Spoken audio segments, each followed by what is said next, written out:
What up, world? It's your boy Big Willie. I'm sitting here today talking to you about Legendary Marvel deck building game. There is also a Aliens expansion. There's also the Legendary Villains expansion where you get to play as the villains instead of the heroes. And there's going to be a Predator expansion coming out soon, as well as a couple of other expansions to the game, such as Fantastic Four, Paint the Town Red, Guardians of the Galaxies, Fear Itself, and Dark City. And there's a couple more coming out. I don't know which all was coming out, but yeah. Anyways, let's get started. As you see, I've got a handful of cards laid out on the board, just to show you some quick things about the game. Right up here is your quick setup chart, so in case if you don't have the book always on hand, that's the book, and then each of the expansions, they have extra rules that they add to it, so you want to keep them all, so that way you'll be able to explain them a little bit easier until you get it to muscle memory, kind of like me.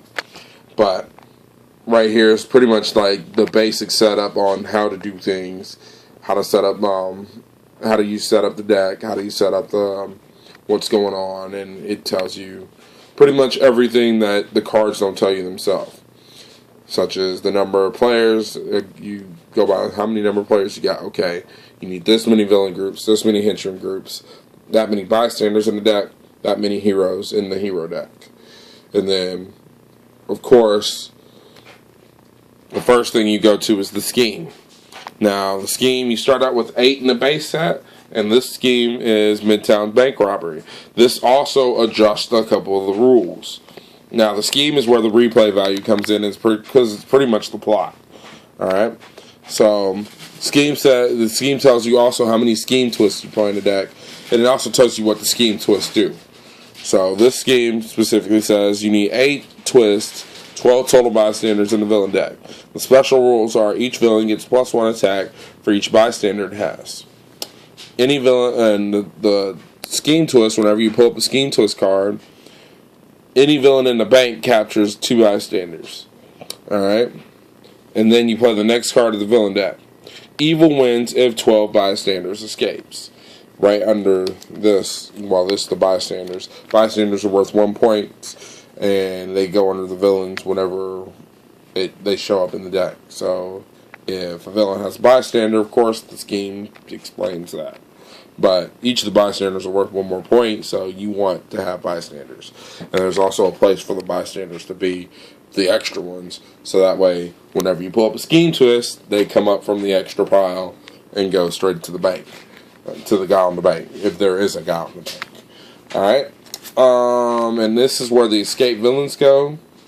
The way that operates is that pretty much the villains, they march through the city. They start at the sewers, go to the bank, go to the rooftops, go to the streets, go to the bridge, escape. And there you go. And they get pushed along the way, so they got to get pushed. Like if there was a villain here in the streets and there was nobody behind him, then he has to wait until there's like a daisy chain and they actually push him and force him up. Alright? The Mastermind. Okay, the Mastermind also determines a couple other things as well. Mastermind always has a group it leads. Dr. Doom is this Mastermind I'm using today.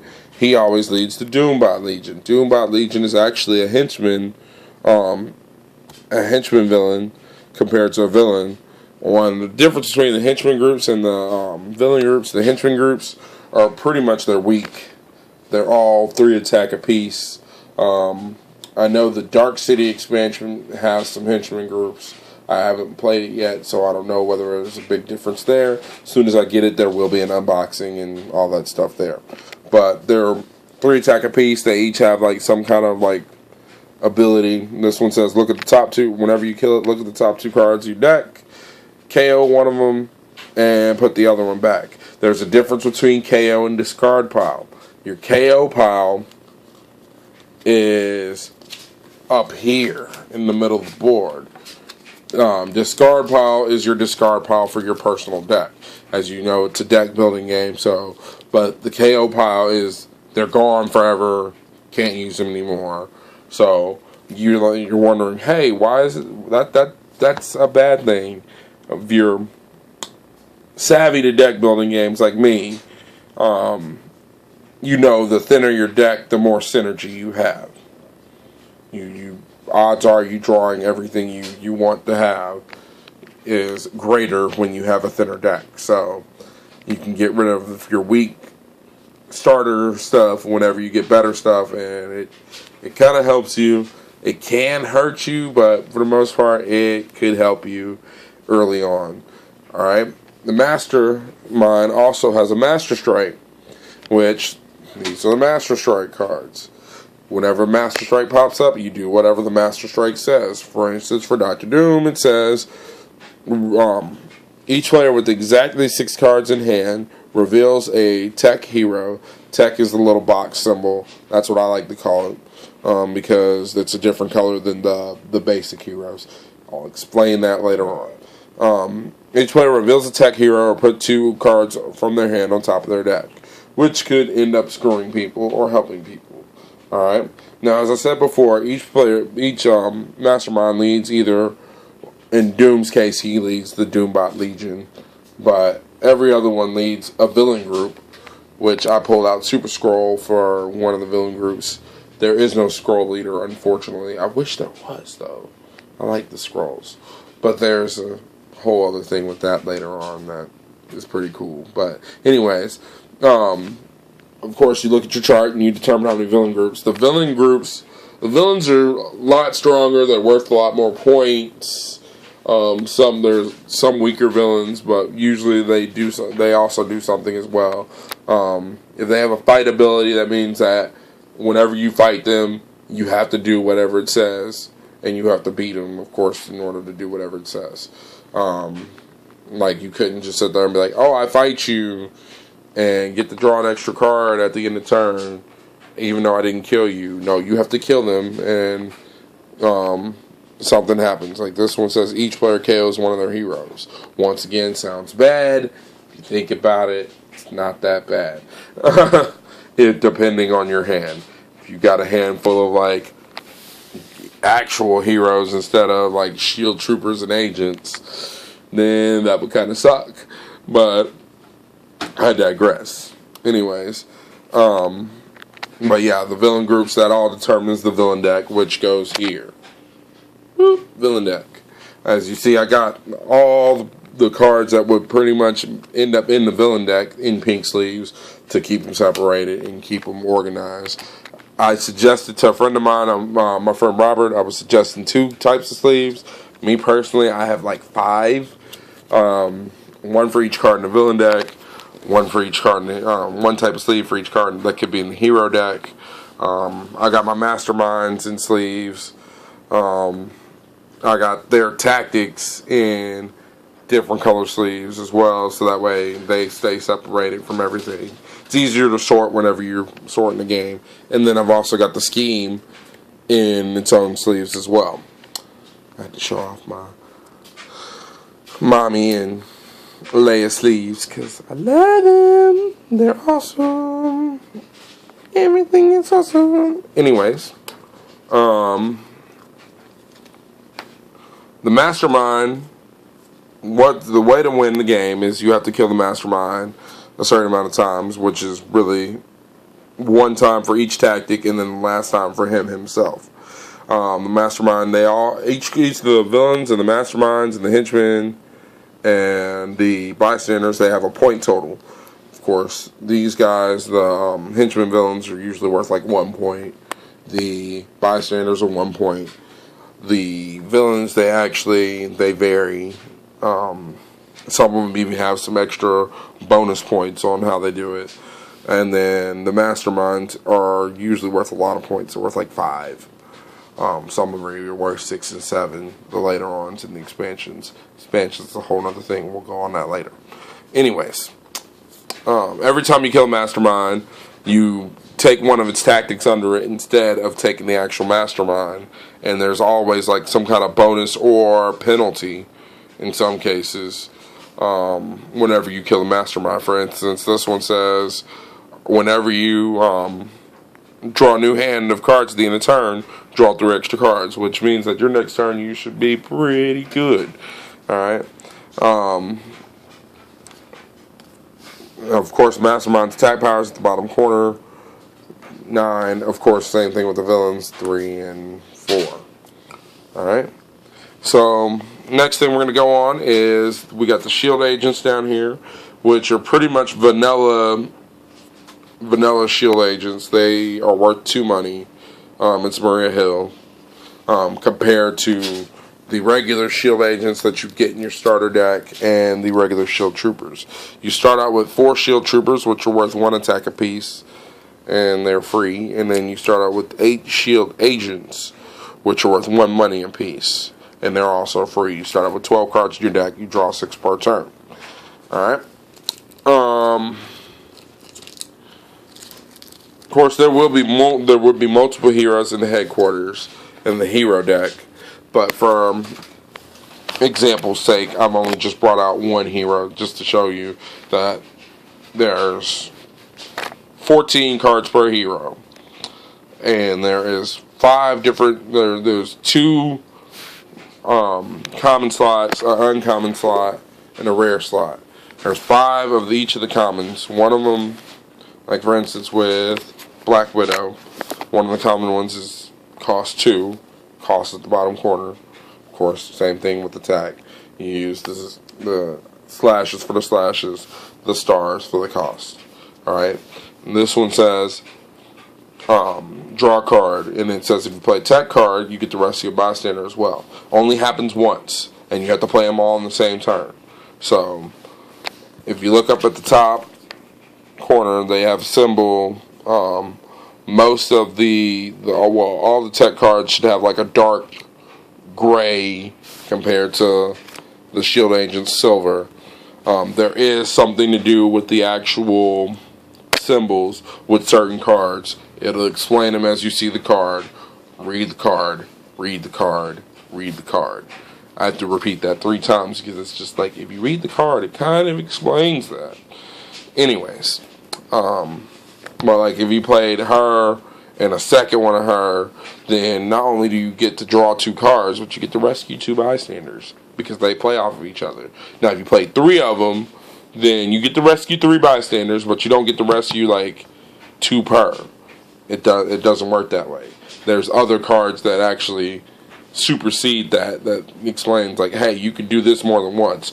This only happens one time, once, whenever you play it in the same turn. So, yeah. Alright. The next common one has something similar, except it's a red symbol.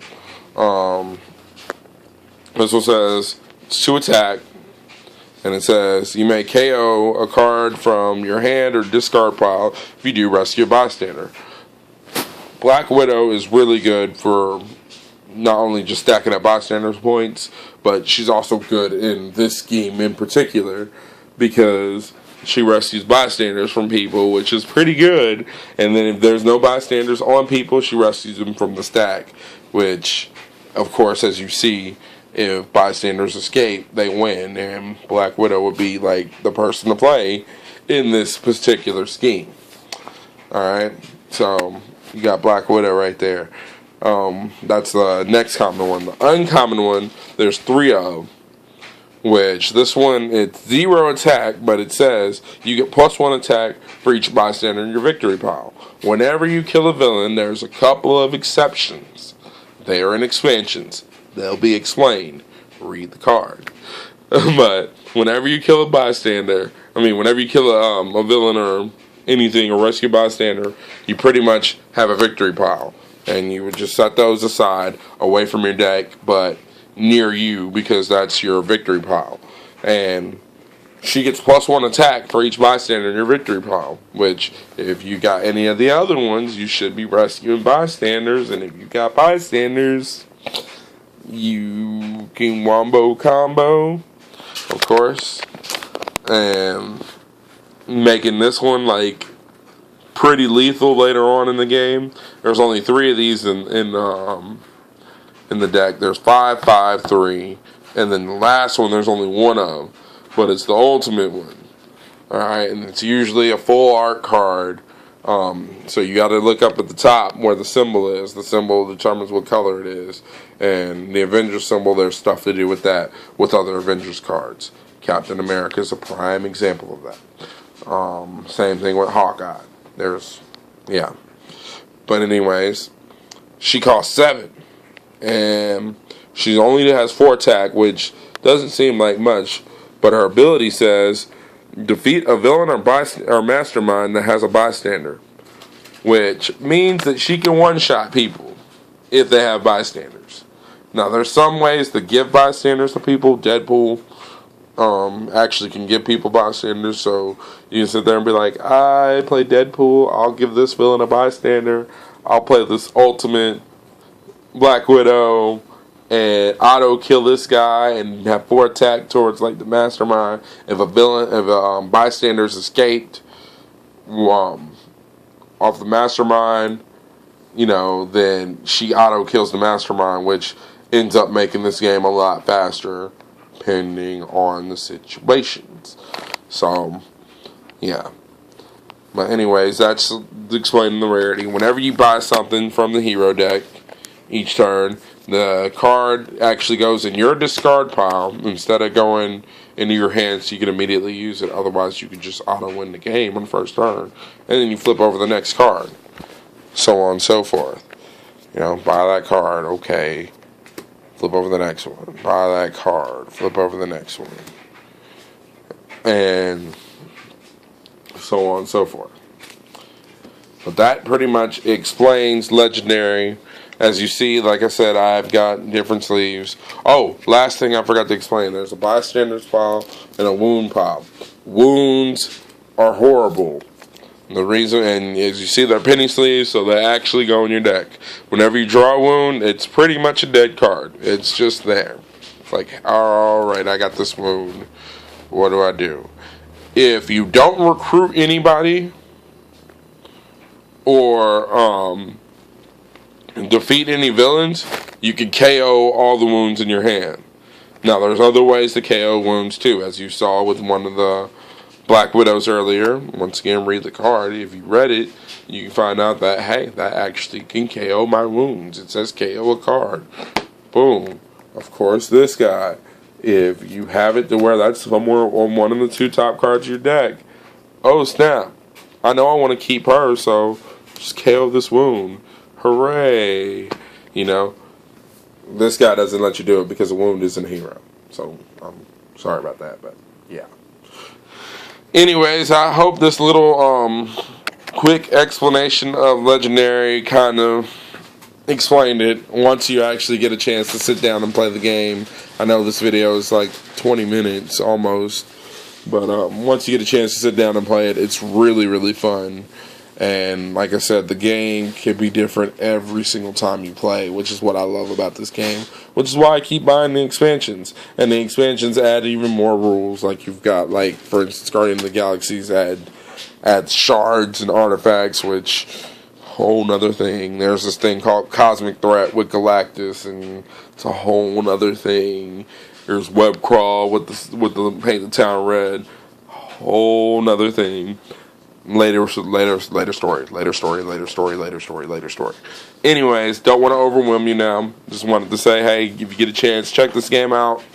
I know that all of the Legendary products can be played with each other.